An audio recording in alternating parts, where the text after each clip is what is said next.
we'll move to GIS.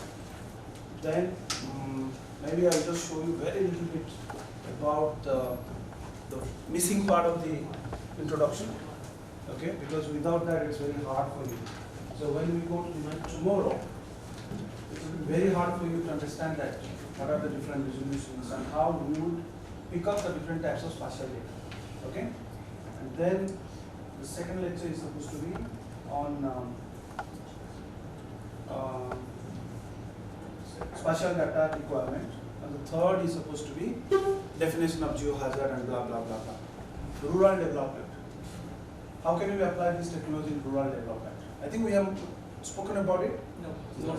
Okay, but this is something is very big that is going on in India. A lot of big grants actually being sponsored by the Indian government, actually rural development, because they want to bring the rural area into a par with some of the like 4th or 5th tier cities. Alright, 70%, 80% of Indians are living still in rural areas, right? 75, right? Yeah. So, so how do we manage this? How do we manage our resources, especially if we want to tag along actually towards the sustainable development goals? All right. So rural development would come in terms of managing your resources, food security. That means precision farming. And if you like to do precision farming, means if you want to make sure that less input and most outputs, right? So that means you have to whatever the chemicals and all that are being used, like machine, utilizing more of machine actually into agricultural production. All right. So in terms of mapping of the agricultural lands, all right, supply of the basic needs, electricity, then what? Water pipes and so on. Okay, this all comes under actually rural development applications. Then natural resources monitoring and applications. Obviously, it comes a lot of applications, right? Like land degradation. Land is the most crucial aspect as we have spoken about, right? That means the soil. Soil is life. Okay? Without soil, we don't have agriculture. Without soil, we don't have forest. Without soil, we don't have most of the natural resources that we are talking about. That is what we are needing it for our food security. Okay? So then in this case, you have the productivity loss in agriculture, land restoration plan, then climate change, preparing ourselves, trying to simulate the different climate change that is going to happen in future and try to adapt to those kind of scenarios now. Right? Let's just quickly go. Then disaster management support anyway. We'll be just talking about disaster management. A lot of applications we'll be talking about in the next 7-8 days. So we can skip this. But we know, when we talk about disaster management, it's not just producing a susceptibility map or not just producing a risk map. It is also like how we can manage the disaster in a real-time scenario. When we say real-time scenario means the data has to feed in a real time from different sources, crunch the data in real time, and produce meaningful information for the people who are going to be affected in a real time. So that is why the early warning systems comes in play, right? Early warning systems. So early warning systems, they have different types of early warning systems, like very near real time early warning systems or real time early warning systems. Okay, so we'll learn about more when we talk about the disaster management. So in this case, we have floods, flood management, we have landslides, we have tsunamis, we have coastal erosion, we have forest fire, then we have land degradation, we have soil erosivity, then we have rockfall, we have debris flow, we have what? Oil spill, mangrove conservations, and blah blah blah. Okay. Now, forestry and ecology applications, what we can do about it? Keeping an inventory of our forest, right? And remote sensing is a very useful tool actually when we want to do automatic, let's say, detection of the tree species, right? Very high resolution, spatial resolution, and also the spectral resolution. Remote sensing data are very useful for inventorying our resources, forest resources, because we have many plants and trees that are also getting extinct because of the climate change. If you go to the low Shivalik area, that means, how many of you are having the forestry background? No? So if you go towards low, Shivalik, low Himalayan area, right? So that means Roorkee, Dehradun and that area, and going upwards.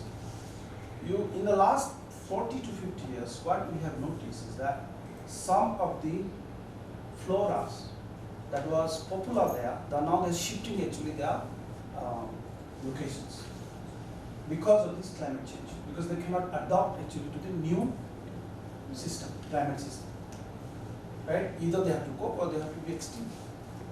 So if that happens, let's say, in the rural area, so we had to actually come up with a different farming systems. That means, in a particular, let's say, if the weather pattern is changing, what would be the best farming system for our local farmers?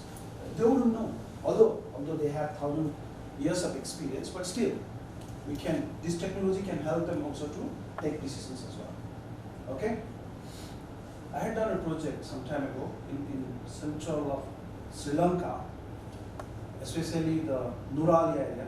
That is what's supposed to be the place where Ashok Batika was there. So there, you go today and you notice that there used to be a lot of tea plantation, right? Because it's a very dark soil, okay? But over a period of time, because tea is actually, they are very vulnerable to the soil degradation.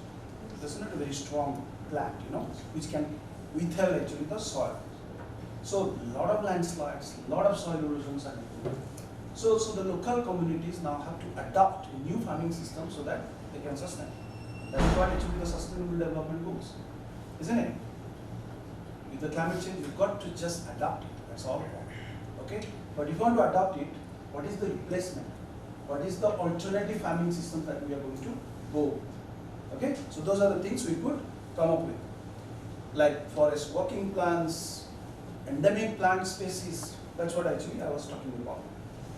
Today we have a lot of participants. A lot of new participants are there. So okay. They have registered from today. Okay. Geoscience applications, plenty. Mineral applications you have, then groundwater recharge you have, groundwater contamination you have, seawater intrusion that you have, coastal seawater intrusion, especially in our coastal areas, right? Then whatever, landslide mapping you have, and so many things can be done as well. Mineral prospect mapping, right? Yesterday, have you read the news? Pakistan discovered actually a big gold deposit, which is about 60,000 crores. Okay? Because they're in the debt, So that is going to help them actually to recover. So minerals helps them, right? So they found actually along that river. Not surface, I'm forgetting that. Okay. Then urban and infrastructure applications, managing our cities, okay, updating the cities, all right, managing the traffic, okay. Then what else? Pipeline, then all the underground pipelines management, and all those things can actually come under the urban and infrastructure applications. Now, beyond that, these technologies are also heavily used actually in our daily life. Okay? Like what I was talking about, the Google Maps. The Google Map actually is the very small applications. But now imagine about the Uber, Ola and all these people. What are they using? They are also using the geospatial applications, isn't it? See, and that is in a real time.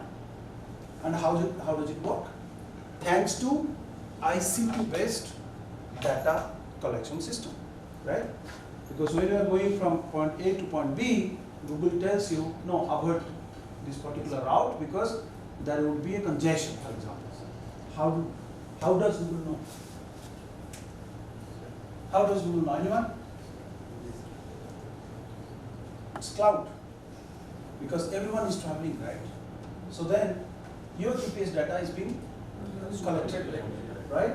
And then depending on the speed of the locations, so if there is designated speed is about 50 km per hour. Now you are crawling there, maybe 10 km per hour. So then obviously the system, determines that or notices that there is a perhaps that could be an accident.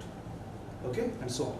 So this cloud computing and all these things using the GIS, GPS technologies are helping us actually to better navigate through our roads. Okay, so we are getting smarter and smarter. So this is one of the applications. And here obviously the computational geometry is also being used. Otherwise, how it can tell you that avoid this road, how it can tell you that what will be the shortest route. There has to be some calculation, right? Some kind of calculation, distance calculation, minimum distance calculation and so on. Okay? And that all has been done actually in the back end of the machine where it's automatic. Okay? In a real time. Now, next is 3D city modeling. Okay? These technologies has become very, very popular actually in the city 3D modeling. Many years ago, 10 years ago, I had a project with National Geographic. You know National Geographic? To do the 3D modeling of a very, very old, it's about 60 million old cave in northern Borneo. Okay? So what we did, we took the handheld laser scanning system, which is what we call a terrestrial laser scanning system, and it is highly precise data. So it collects the three-dimensional like point clouds. So we did about 2 weeks field survey of the entire cave, and then we developed actually a wonderful 3D rendering of the cave, which was not done before. Now it is currently being used by the Malaysian Forest Department for their tourism purposes. So again, the application of this 3D city modeling, we have now the scanners and systems and everything. You just mount it on your vehicle, drive around in the city. It can capture essentially the three-dimensional point clouds of the cities. Then you can break over the photographs, or at the same time actually the system can be able to capture the photograph, very high resolution photographs. Then you can tag it. Okay. Now the new generation image processing softwares are extremely intelligent. Okay. It can catch actually the points that need to be tagged. Automatically it can just drape it over and it can create you 3D city models. Beautiful. Okay. Another applications of the LiDAR is recreating our heritage buildings, right? So if you go around actually Rajasthan and other parts of India where the old, like the palaces and all that, they're in a very dire state because, it's like Khandar, right? So now, if you like to recreate, if you like to know that how the city was looking like maybe 800 years ago, this kind of techniques also can be used. About 15 years ago, there was some colleagues of mine from the University of Sydney. They did a project of the Angkor Wat. You know Angkor Wat? Yes. Cambodia. Yeah. So this is one of the very biggest Vishnu temple in Angkor Wat. So they used the laser scanning and all the remote sensing based tools and techniques to recreate the entire temple. Because some parts of the temples are already been destroyed. Yeah. So now you can see the beautiful applications. So that means archaeology and all those things, and GPR also they are using as well. Ground penetrating radar, because that can tell you if there is anything that is lying underneath the soil. Okay. Okay. Then urban feature extractions. These are all from my papers on work. So urban feature extraction means like automatic extracting features from the satellite image. Like let's say, if I'll give you a very high resolution satellite image, which is about 0.6 meter pixel size. Okay, 0.6 meter means you can pretty much see the entire car, right? Isn't it? Okay, we have actually 15 centimeter pixel size of the satellite data. Okay, high resolution. Okay, you can see the plate, the car plate number as well, and from satellite. Okay, so now if I would give you a task that, because cities are changing very quickly, right? Yes. Update the highways automatically. That means every week I will give you a scene, that means the satellite images. Now I want you to extract actually the highways or the road features automatically from the satellite image. And then you update the maps, the existing map. Possible? It is possible, obviously. You just have to do some high advanced machine learning based image processing techniques which can be used, and then you can do it. If you're interested, you can search many of my papers. I have done many applications, okay, using machine learning. So this is a case study here, you can see.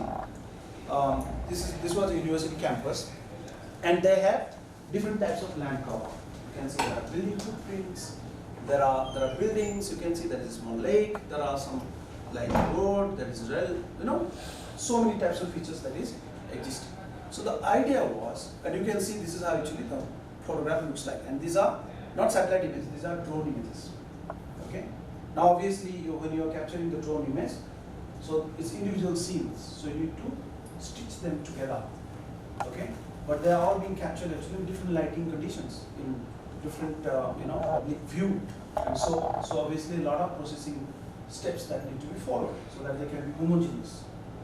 The brightness, the contrast, and everything of the image has to be homogeneous before you could do any processing steps. Okay. Then obviously here what we have done, we have used the machine learning based techniques. As you can see here, we have used the convolutional neural network, which is one of the deep learning based technique, to automatically extract the different types of features. So essentially what you do, first you identify some pixels and assign them that these are this particular type of land cover class. Okay? Supervised, obviously it's a supervised learning. Okay? Everyone understanding what I am talking? Supervised learning? Everyone understand what is supervised learning? Yes. Supervised learning means one supervisor has to be there. Yes. Right? And we are the computer analyst and we are the supervisor. That means we pick up the pixels. What do we believe and do not believe? We have to be 100% sure that these are the pixels are representing a particular type of land use or land cover. Then you use them as a training samples. Then tell the computer, based on the sampling that I have done, run it across actually the entire image. Then it gives you the result. And these are the algorithms that normally use, and they are very, very, very, very efficient algorithms, which can give you the excess of 98 to 98%, 99% accuracy. Okay. Now the question comes, how do you select those training samples? There are so many ways. Okay. Because pixel value means what? It's a gray level values. This is digital number, isn't it? It varies between 0 and 255. Okay. But beyond that, because there are many pixels, they can be mixed. Because we have so many types of features that is existing in the real world, they can appear, or the spectral signature or spectral values of those pixels can be similar. So it becomes very difficult actually to discriminate them.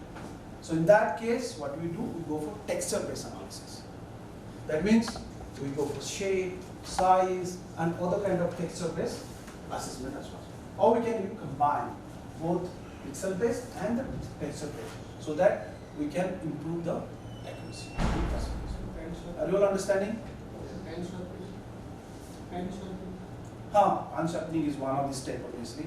Well, that's digital image processing. It's two subjects, So obviously, I can't talk in everything in 5 minutes. Okay. What are you asking? Okay. So good. Are you all understanding? So imagine. So this one was the. Okay, I can project here. You can see here. So this one was the original image, and you can see these are all the data that was captured by the UAV. So we automatized the whole process. Finally, we got this is the output image. Now, the existing map, whatever is there, you just have to combine them to update the map automatically. We have also done real-time projects actually, automatic updating of the maps based on the satellite data and drone images as well. Another application here is the road segmentation. That means the question that I asked you a few minutes ago. So you can see this is the RGB image. This is the original image by the drone. Okay. Then we developed a series of processes and steps using the deep learning techniques. You can see that how we are slowly detecting. This is the input image. Slowly we are detecting and slowly also removing the error, and finally we come up with, we are just detecting the roads. Well, it's not rocket science, because now wherever you go, you have the thumbprint, right? So it's the same thing, right? And also the facial detection as well, right? So the similar kind of algorithm, but they are using for just the photo detection, but here you are using remote sensing based image processing. Okay? This is another application that we did some time ago. So this is road geometry extraction and modeling. The problem statement in this case was, so the biggest highway authority in Malaysia, they came to me asking that there was a stretch of the highway, and this highway is connecting from Singapore all the way to Thailand, cutting across the mainland of the Peninsula Malaysia. So they asked me that why there is a particular stretch that is always having maximum number of accidents.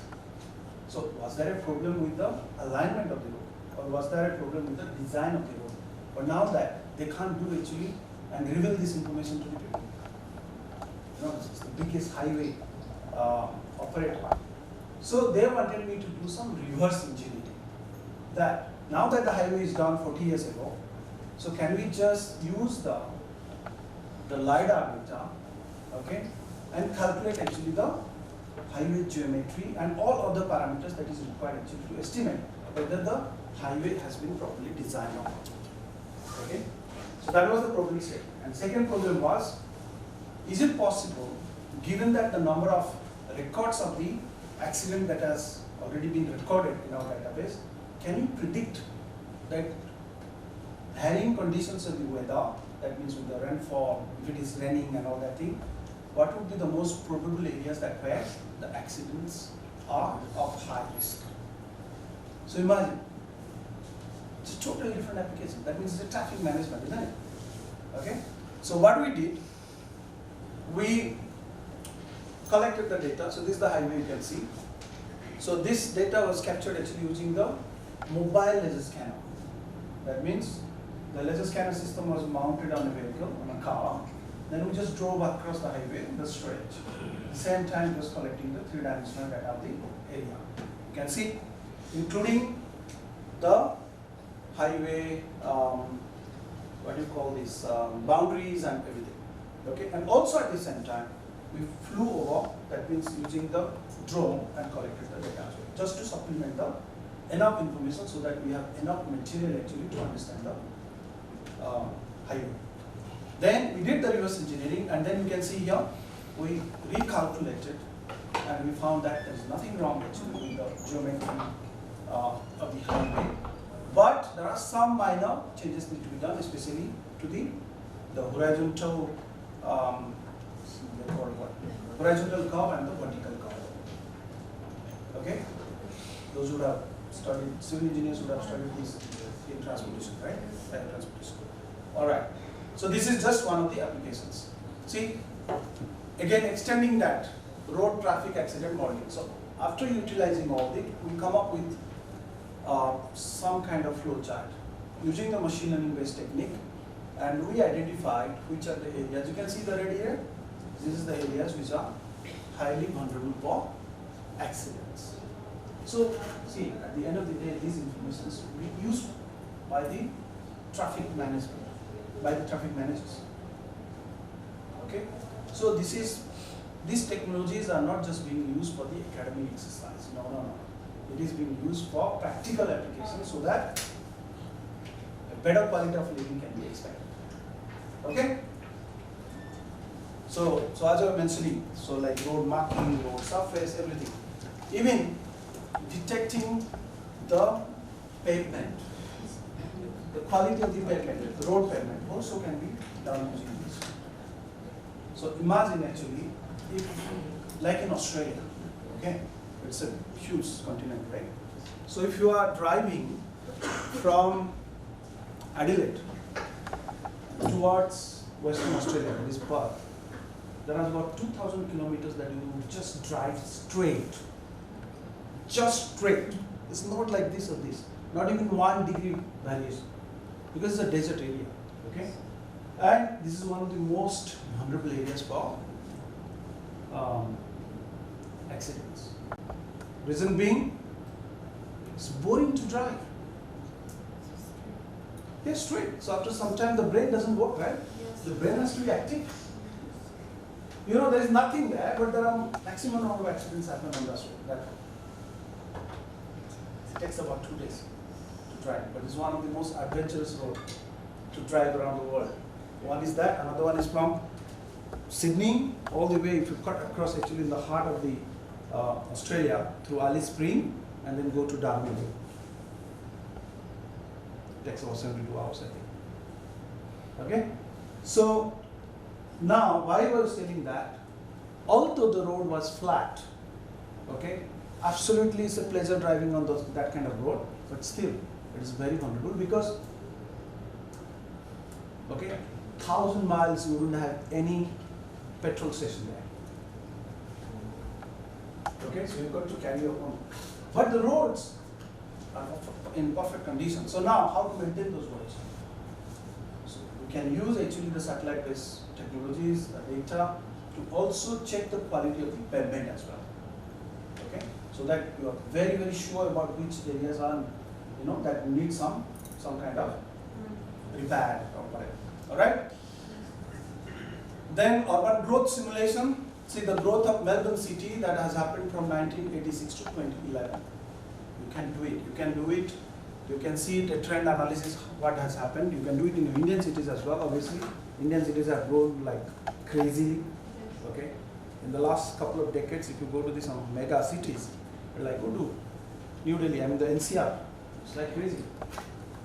So we did, one of my PhD students, he finished his PhD in understanding that how this growth has happened in all the direction of the Delhi. And also its environmental impact that has happened actually, or created for these netizens as well, right? So then you see there was another project that we had done some time ago, Tripoli, okay, that is in Libya. So you can do all this kind of assessment as well, okay? So not only you can try to see that how the cities have grown, but also you could be able to predict for the future by keeping different conditions. For example, forest, okay? You cannot cut the forest, so the forest has to be fixed. So by creating or by applying the Boolean algorithms, that means if this, then that. So those kind of logical algorithms you can apply to create different scenarios as well.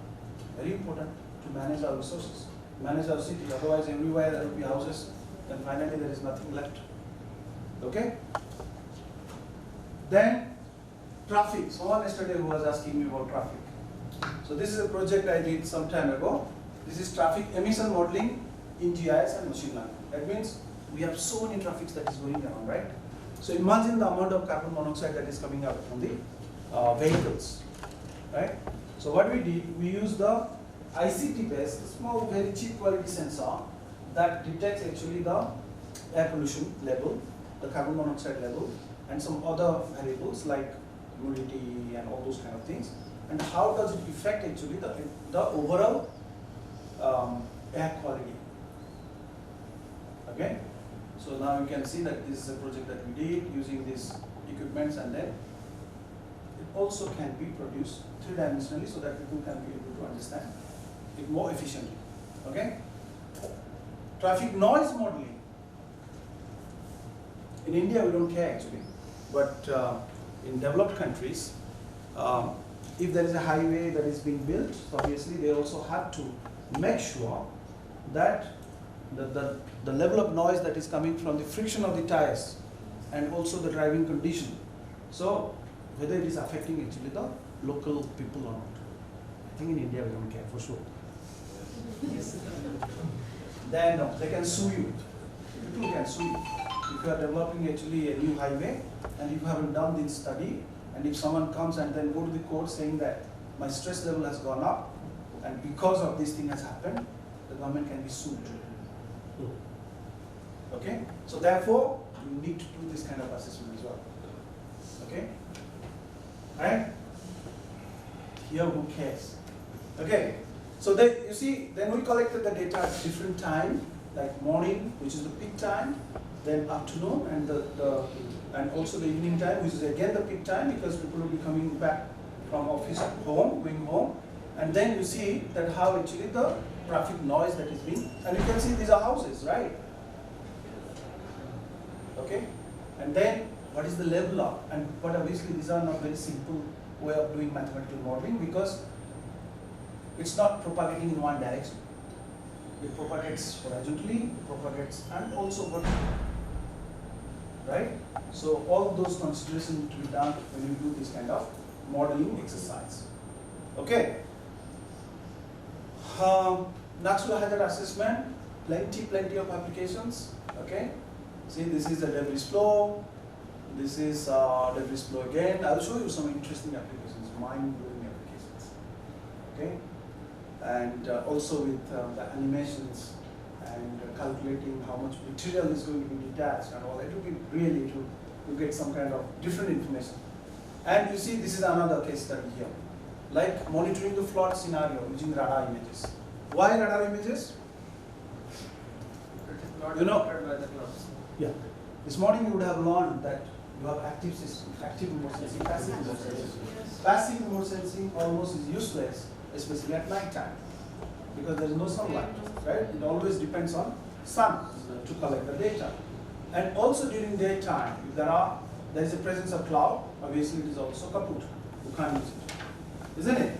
Because cloud can't penetrate through, nothing can be seen, the sensor cannot see anything, so it will be just detected as cloud. And more often than not, you will be having that kind of condition throughout the monsoon time. And monsoon time is the time when you would have actually the floods, right? So you can't use those data, right? And to fly using a what you call drone, it needs huge amount of resources because sometimes, let's say, the entire catchment basin gets flooded. For example, if you go to Brahmaputra, like Assam, or if you go to which other areas? Maharashtra, huh? Yeah, think about your own hometown. Okay, so like to monitor the flood and how flood has been developing on a daily basis. So this was done. That means using the radar. Radar image actually has the ability to penetrate to the cloud, and it's an active system, so it doesn't need actually presence of the sun. So it's 365 degrees. You can be able to collect the data, right? And it is very sensitive to the water bodies. So therefore, you can be able to detect the flawed water bodies. But now there is another problem. How would you differentiate between the normal water body and the flooded water bodies? Right? During monsoon time, everything will be flooded, right? The farmlands and everything. But sometimes, during monsoon also, you need the water in your farmlands. Right or wrong? Yes. You know, we farmers wait actually for monsoon. Monsoon is a blessing for the subcontinent, right?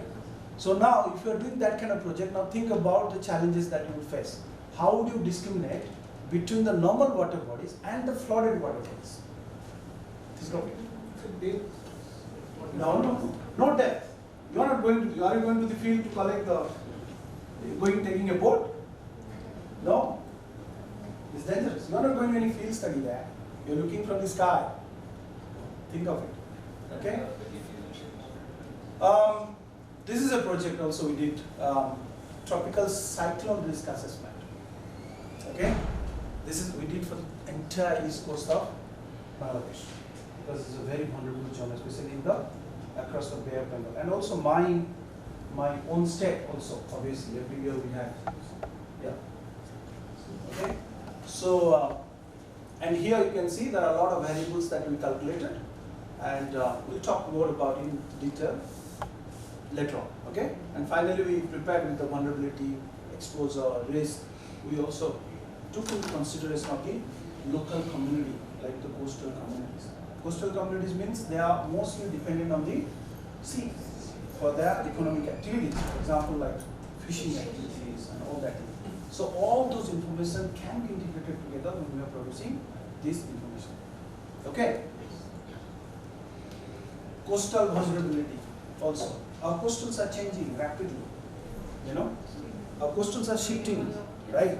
Because seawater is increasing. So obviously the more and more inland actually is being consumed and submerged by the sea. Okay? So now we have a record that how the sea has been shifting its coast over a period of time. Okay? So those things also can be done here. So this is again the eastern coast of Bangladesh. We came up with, we produced, you see, this is the output map. This is the finding of our analysis. What we did, we produced the coastal vulnerability index map, whereby taking into consideration of both social parameters, economic parameters, then the hazard, the vulnerability, and the coping capacity. Okay? Coping capacity means? I'll give you a simple example. Like if you lose a job, okay, and if your spouse is working, right, obviously your coping capacity is good, isn't it? You are not bothered that much, and if you have, let's say, 6 months of reserve sitting in the bank, your coping capacity is high. Now think of someone, one person working, okay, he loses his job for a month, the coping capacity is poor, right? So the risk becomes higher. That's how the insurance plays around. You know, when you buy an insurance always makes a lot of money from you. Right? First thing they would scare you. Imagine if anything happens to you. They would kill you first thing. So they would create the fear, right? But in any case, in India you need it because it's highly expensive, right? It's good, but yet it's expensive. Okay. Now this is done. Earthquake risk assessment. This is one of my PhD students. He did about 5 years ago. So, you know the tsunami that happened in 2004, Boxing Day tsunami in Dhanbad. So I had a project subsequently with them. So, and the recovery process was happening, right? But obviously the seawater has encroached, and it's about 2 kilometer inland areas. The farming lands are all gone. Nothing can be done. It's all salt water. Okay, so the entire ecosystem has changed. See how blessed we are. We don't face this kind of problem, right? So now we wanted to learn how vulnerable the city is if there is another earthquake is going to happen. Because we know there is passive ring of fire. Obviously, this is countries like Indonesia, Philippines, Japan. They are highly vulnerable for earthquakes. Okay. India also, but not in that scale. India is basically because of the Himalayan belt. Okay, the NVT thrust. Okay, so what we did, we collected very detailed data, the structural data of the entire Dhanbad adjacency. That means how the buildings, what other buildings are made up of. Okay, and the structural aspects of it. Okay, and then the geotechnical, structural, economic, all those aspects we collected, and finally we came up with the earthquake risk assessment. So you can see that the areas which are in the red areas, that is a very high risk choice. Obviously, the government of India also has taken some initiative like that, but they have done in a very, low resolution, because obviously it needs a lot of data. Okay, but for some critical reasons, I think they have done it. For example, Assam, Northeast. And I know the matter of fact that they have done some work on this as well. Okay? Then site suitability modeling. If I want to build a new, let's say, I'll give you another simple example, is that Australia is also known for skin cancer. Because given that it is a southern hemisphere and the ozone layer is very thin. Okay? So obviously you have a lot of this gamma array. Okay? So every day, every 1 hour, or I would say not even 1 hour, every 10-20 minutes, then we receive actually in the app saying that what is the risk that you are exposed to. And what are the mitigative measures that you should take? For example, putting the sunscreen and all that. So when I was growing up, when we used to watch actually the cricket match, Australia playing in Australia, so you would have that white, right? So I used to wonder why they used to put that. But that is not actually to show off something. It is for the sunscreen, to protect actually. But I don't know why this Pakistani player is and in Dubai. Okay, so what I was saying. Now, so every 10 minutes we receive that. Okay, and you see the level of actually how they take care of their people. Wherever I am moving, every day I receive email from the Australian government saying the level of risk that I am carrying in the particular area. Like yesterday I received an email saying that avoid going to this place. These are the things are happening, are going to happen. See the level of. No? So they early warning, avoid, not go out, immediately report actually to the nearest Australian embassy and all that. Right? And also as a resident of the country, also we need to report to them if anything happens like that. Okay, so dam site suitability assessment. Like if you like to build a dam, new dam, right? This dam obviously to manage your water resource as well, irrigation purpose, and also for producing electricity, right? So now, what would be the ideal location to build a dam? Okay, you can use these technologies to optimize your sideways. Or another is that if you want to build a new highway, so you can take into consideration the cost, land acquisition cost, blah blah, everything, environmental impact assessment, everything you can just bring it in to the GIS platform and you can do the assessment. So wonderful technology. Okay. Again. So now maybe I'm finishing this. So but again, although all looks very rosy, all looks very good, but it also has some limitations. Okay, limitations are always there. So the problem is that low temporal resolution. Low temporal resolution means with the satellites. That is why I'm telling you it's very important to learn about the different resolution of the satellite. So when you are having very high spatial resolution data, then you need to compromise with, let's say, radiometric resolution, or maybe spectral resolution, or maybe with temporal resolution. You can't have everything at one go. Okay? So if that happens, so what happens is that there is a gap in the data. So low temporal resolution means the frequency of ability to collect the data becomes low. Okay? But there are also satellites whereby we collect the data and every 10 minutes, globally. But the resolution is about 1 kilometer. Okay, so it can't be useful for many applications. Okay, but they have been designed actually for global applications. Okay, then there is another thing is also like how you do the tagging in your Facebook and on your, what you call that? Another social media as well? Insta and all that. So those kind of tagging, like especially when you are doing analysis, bringing the text, images, photographs and all that, still there are challenges. So the data fusion is one area where a lot of research can be done, especially in computer vision. Okay? Then model interpretability and transferability, but that is something that lately, last 5 years, a lot of intelligent XAI-based models are also being used, like explainability AI. That means artificial intelligence models which can explain. So I don't know here, but especially in I know for sure in Australia, when you apply for a loan, okay, so the initial screening of the process is always done by machine. Okay, no man sits down and then go through your. So because they need you certain documents, right? So all these things will be verified by the machine. Okay, so at least stage 2, stage 3 level actually, you have to, machine has to check. Then finally, the person comes in just to make sure. Okay, और सीखने के लिए आए हो तो? Yes sir.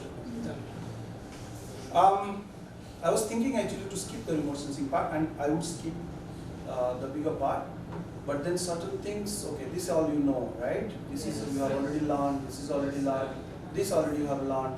Platforms also you have learned. Aircraft is one of the platforms, satellites is another platform. Huh? No? Then what did you learn in the morning?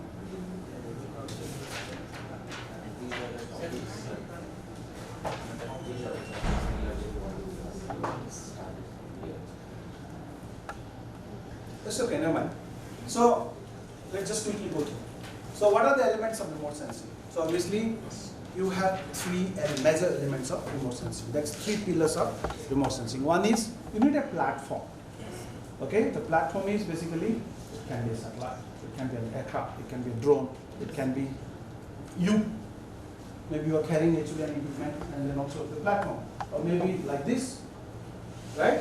So you need a platform to hold the instrument, a target obviously. That means the target that you are interested in, knowing the information about. Then an instrument or sensor, right? Like this is what we have the laser pods, right? The laser signal. And you have those cameras, multispectral cameras, like the RGB cameras. Or you have hyperspectral cameras. That means hundreds of bands. Okay? Instead of RGB, that is 0.3 to 0.7, now let's say 0.3 to 0.4, I split into another 100 or 10 times in very narrow bands. And they are very useful, especially because different objects, they interact, with these very narrow bands differently. Okay? That is why, and that's why that is being called as hyperspectral. Okay? Hyperspectral camera, especially for agricultural applications, it's fantastic. Okay? Then, at the end of the day, what you are actually doing is to get the information. Okay? Right? Agreed?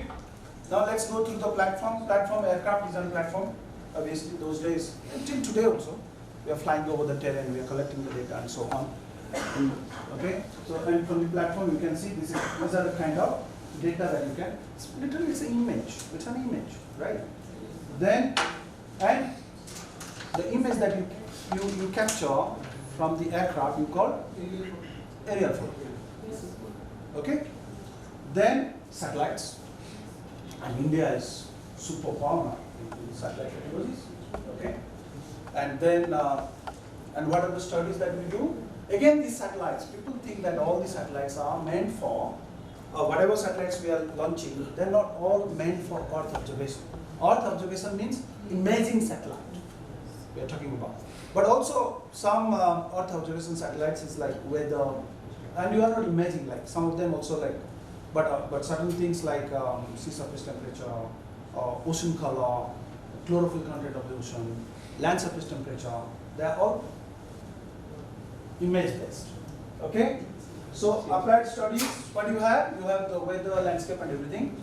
So what are the advantages we know? Because large areas you can be able to map, or you can see through, okay, from the satellite. Aircraft you can't see through because you're not, your viewpoint will be less, isn't it? And the same area also can be repeatedly seen, isn't it? If you launch a satellite to the orbit, if it is a geostationary satellite, that means it remains in one location, the Earth is rotating anyway. So we have NECO satellite, which is called neo-equatorial satellites. That means they are the satellites just focusing on the equators. How the weather is changing in the equator, and this and that and everything. Right? So, and they're geostationary satellite. That means the location is fixed, 60,000 kilometers. It's quite far. Up in the sky.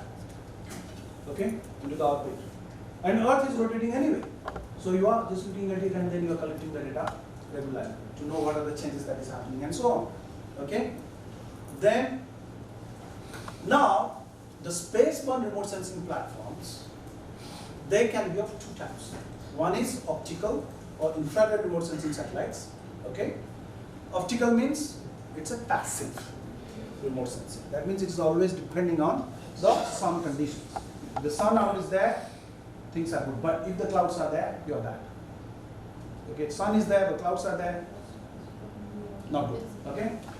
That again has been classified into 4 types: low resolution, medium resolution, high resolution, and very high resolution. Essentially, it is being classified based on the spatial resolution of the, that means the pixel size. How much is the pixel size representing the true distance of the Earth or the object? Okay, that is what we call the different types of. So that means, needless to say, very high resolution means your pixel size is low, smaller, right? That means if it is 1 meter, there is a lot of information that has been captured. 1 pixel, let's say 1 meter by 1 meter. Okay, 0.5 meter means much better. But now if I go to 20 meter, less. So 5 meter is still considered as a high. Okay, beyond 5 meter is considered as medium. 10 meter is medium, like Sentinel and all those satellites. Okay, then it goes to low resolution, which is about 30 meter and above. Landsat is not considered still medium. So 10 to, yeah, so it goes about 100 meters. MODIS. Okay, but MODIS is not designed for that. MODIS is designed actually on a daily basis to capture the data. Right? So, and then you have microwave remote sensing satellites, which are active remote sensing satellites. Okay, radar. Alright? Are you getting me? You have not learned this, right, this morning? No. Because I don't repeat the things. Okay. Low resolution, then again I'm giving you actually some of the examples. Geospatial satellite, that means fixed, okay, orbit is fixed. Polar orbiting meteorological satellite, because we are keen to know what is happening in our polar areas. Very, very crucial for us. Because the amount of glaciers that is existing in both North and South Pole, that actually plays a very crucial role for the movement of the Earth, the rotation of the Earth as well. So any imbalancing thing this is going to happen, we do not know. Let's say 23, how many? 23.5 degrees, right? Yes. The tilt, it becomes, let's say, 26 degrees. The weather pattern is going to be crazy, right? So that's why it is essential actually.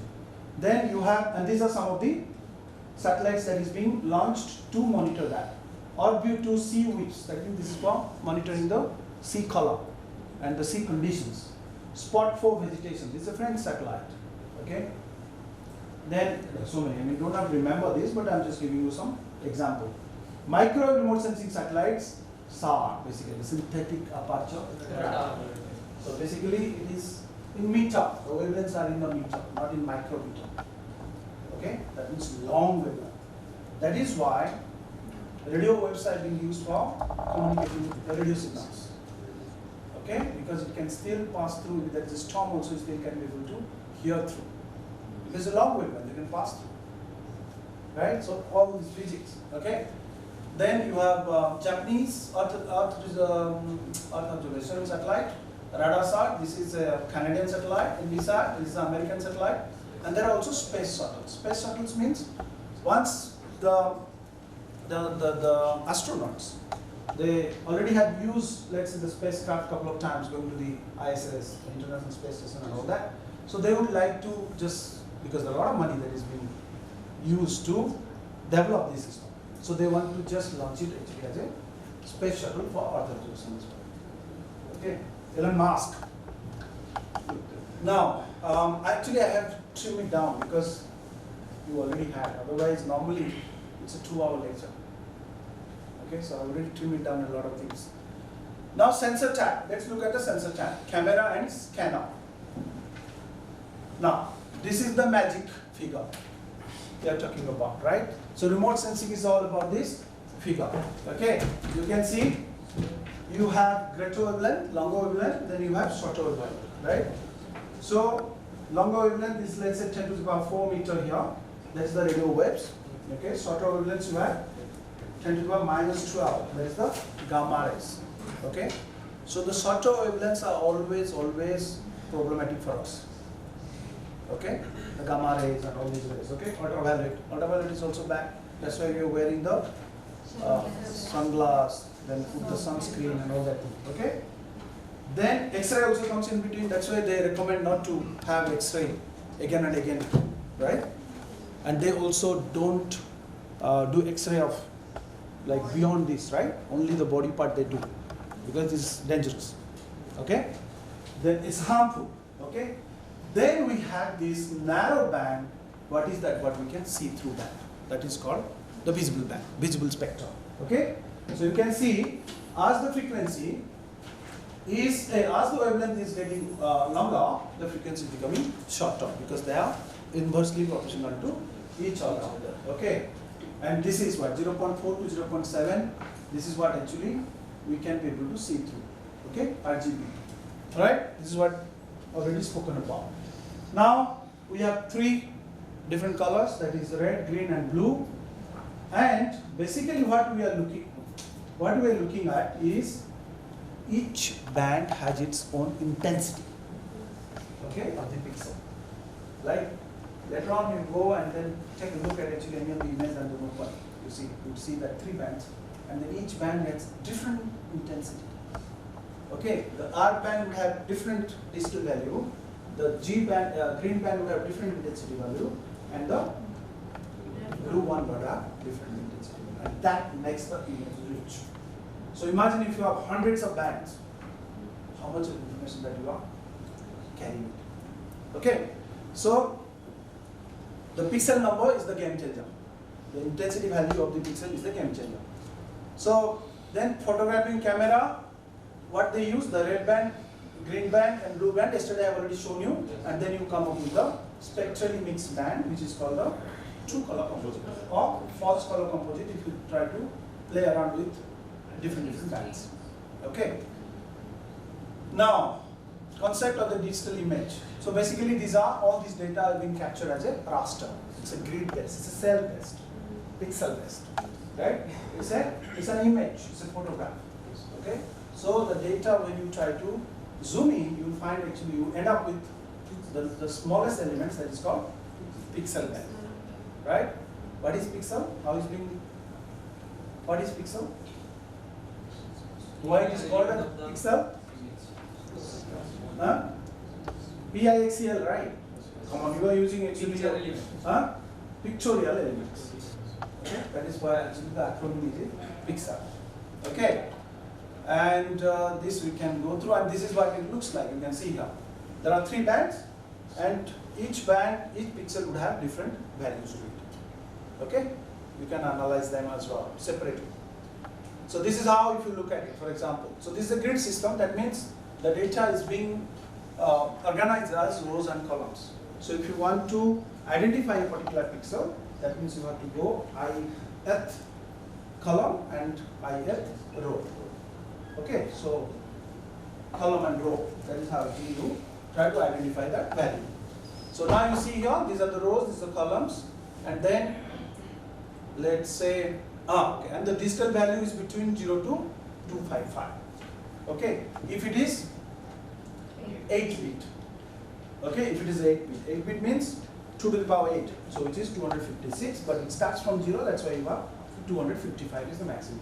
Now, if you have 4 bit, what happens? 2 to the power? 4. So that means the number of gray level values are not enough for you to do much analysis. It's a poor quality, very salt and pepper kind of picture. Okay, I'll show you. Then the pixel, as I mentioned, is between 0, which is black, to white, 255. Okay, and then this is how it looks like. 0 is black, 255. And the value, that means these are the values represents the amount of radiation detected by the sensor. Okay, that means from a minimum to maximum. Okay. Oh, so what I was saying here, sorry. So here you pay attention. The number of levels given an indication about the accuracy of the sensing. More levels means, that means more bits means the better it is. Okay. So 8 bit means it's a good quality. Okay. So this is how it looks like. The spectral bands, you have 3 different bands, and that is what you call multi-spectral image. So you have 3 bands. Okay. Then this is the multi-band. Yesterday we have spoken about it. I can skip this. This is how the whole game of the true color and the false color works. Okay, and you see the same information appears totally different, especially in the true color and false color composite. Okay, Also I have spoken about it. Resolution. This is question. So we have 4 types of resolution for the satellite data. Okay. One is called spatial resolution. I have already mentioned to it. That is always to do with the how much one pixel represents the true value of the area. Okay. So the ground surface represented by 1 pixel. Okay. That is an optical system. That means in the passive optical system. But in the radar, the game is different. The way they operate is different. The smallest distance between 2 differential objects is called, that is being mentioned in the radar system. Now, spectral resolution is what? Size and number of the bands. How many bands are available for to play? The more number of bands is, spectral resolution is higher. Okay? So, the intervals of wavelengths measured by a specific sensor. Okay? That means, if you consider hyperspectral, obviously, its number of bands is much more, many more, in hundreds, in the excess of hundreds. So obviously the spectral resolution is much more higher. Then let's say, if you take, let's say, what? A landslides. Okay? So obviously it's limited, right? So therefore, you can think of, okay, which one is better. It's not to say which one is better. It's all about what application that you are looking at. Okay, they are all being designed for a purpose. They have not done a mistake. Okay. Now, next is radiometric resolution. Radiometric resolution is something to do with what I was talking about, the amount of intensity of the values, gray level values that is being captured in the image. That means whether it is 1 bit, 2 bit, 4 bit or 8 bit. Okay. So sensitivity of a sensor to the level of the signal received. Temporal resolution means the ability of the sensor to capture the data, how intervalling, how many times, okay, the cyclic period of the data that is being captured, whether it is once a day, once a week, twice a week, the same area, we're talking about the same area. Temporal means if I capture, let's say today the satellite is passing through this campus, when will be the next time again it will be passing through the same pass. That is going to determine the temporal resolution. Okay. So now let's take a look at difference between the different types of resolution. Then you can be able to understand. For spatial resolution, you see this is 0.5 meter. Okay, but you pay attention there because I can't be able to project that. So 0.5 meter. Obviously the quality is much better. The same area. Okay. Now look at 1 meter pixel size. Go to 2 meter pixel size, it's getting blurry a bit. Go to 5 meter, already getting blurry. 10 meter, pixelated. 20 meter, nothing you can be able to now visualize. 40 meter and 80 meter. Okay? Now everyone can be able to see this? There you see, there. You can be able to notice here. So that means we aim to have high spatial resolution if you want to get the more detailed information about the object. Okay? Now, think of this. This is the area. This is the area here. Okay? And let's say this is a street. This is a tree. This is a house. These are the grass area, and so on. Okay? Now, there are 3 types of satellite data that I have presented here. One is 80 meter Landsat multispectral, which is the blue area. One is 30 meter Landsat with the TM, thematic mapper. Another one is 20 meter spot, which is spectral map. Okay. Now, if you take, for example, the 80 meter satellite data, all these information that you have is just being considered as one answer. Nothing you can be able to differentiate whether there is a street there, whether there is a tree there, whether there is your house there. Okay? But if I go for now, the 30 meter, see 30 meter is this. Again, there are 3 types of features all being combined there. Okay? But if you go for 20 meter, again, that's but if you go for 1 meter or 1.5 meter, so every different type of objects can have their own representation in terms of pixel values. Understand? Yes. Good. See, again you can get the clarity here. So different satellite data is being captured over the same area, and you see how do they look like. So this is Ali 30 meter 9 bands, same area, but you see it's pixelated, 30 meter. Hyperion 30 meter 242 bands. Okay, so obviously the spectral resolution is very high. Okay, but you see the spatial resolution is very low. Okay, here thematic mapper 30 meter, just 6 bands, but still pixelated, but it's similar, right? But Aster, it goes about 15 meter, little bit you can be able to visualize certain things, 9 bands. Then you have Mivis, which is 8 meter, 102 bands, better quality, that means you have moderate resolution plus moderate spatial resolution and very high spectral resolution. Iconos, excellent spatial resolution, that means very good spatial resolution, 4 meter with 4 bands. Medium spectral resolution. This is very important for you to understand. Then only if there is a project comes, you can determine, you can provide your inputs that what sorts of data that you would need. Okay? Understand? Okay. Spectral resolution, just to understand a little bit more. So you see, when you take a black and white photo, what happens is that all RGB is being combined in one. That's why you have no color. Right? Like 0.4 to 0.7 all being combined in one. That's why you see black and white film, that is what you get. Like color film, obviously you have 3 bands. So the finer the spectral resolution, the better it is, obviously.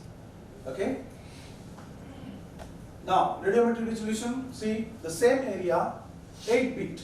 That means you have 256 gray levels. Okay? That is at your disposal.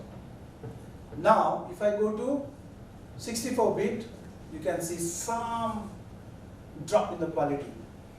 If I go to 4 bit, you can see a little bit of salt and pepper. If I go to 3 bit, a little bit lesser. If I go to 2 bit, you can see already like patchy, right?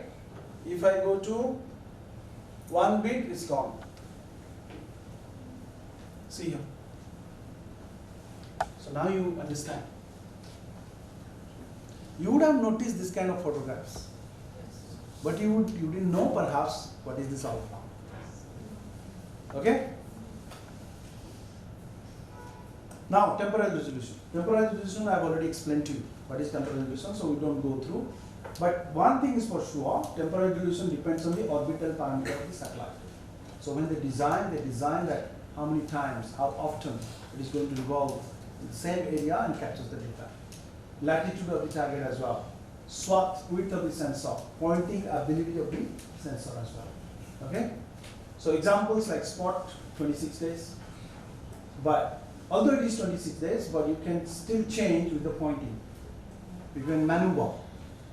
Okay? Because sometimes, let's say there is some unusual things that you would like to monitor. You still can point. Right? You can point your sensor towards that particular target. Okay? Landsat 16 days, MODI 16 day repeat, 1 to 2 day coverage. AVHRR 9 day repeat. Why it is important? Because multi-temporal imagery is required for infrequent observation opportunities. For example, if you want to monitor flood scenarios, obviously you would like to monitor on a daily basis. Okay? So you need high temporal resolution data. Then short-lived phenomenon. For example, if there is this flash flood comes in, okay, just comes 1 day or 2 days goes in, but your satellite has already passed yesterday, and you are waiting for the next 10 days later, the satellite is going to pass. So nothing information in between. Okay, blank. Then rapid response. There is a bushfire happens, or fires happens. Okay, okay. Nowadays we have these drones, or we can also send it our aircrafts as well to collect the data, and so on. I think stop. You have to have lunch.